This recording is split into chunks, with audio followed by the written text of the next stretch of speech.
اومدیم قشم. این چیه؟ اینه دیگه. این لباس جنوبی ها کجا میفروشن؟ واسه هم نپرسیدی لباس جنوبی ها رو کجا میفروشن؟ تریپ هم خوبه؟ مگه کجا میخوای بری؟ یه پسره گفت حاجی بیا تریپ کنیم. نه اون تریپ یه چیز دیگه است. یعنی باید لباس جنوبی بپوشم؟ یه ویدیو بگیر واسه آقای احمدی. آقای احمدی بریم کوسه بخوریم. کوسه چرا؟ گرمیه دیگه.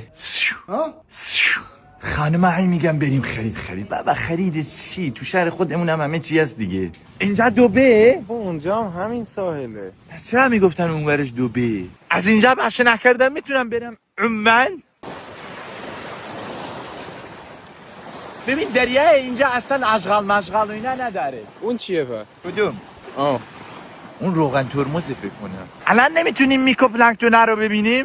اون فیتوپلانکتونه. فیتو مگه قرص افزایش میل قد نبود؟ خدا رو شکر این جبمه بود. امارت میرزا رو بهمون معرفی کرد. خدا رو شکر اینجا خیلی لوکس و خوبه.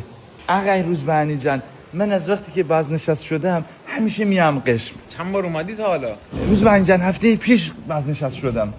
آقا احمدی جات خالی اومدیم قشم. تو که از این پولا نداری بیایی، ما اومدیم.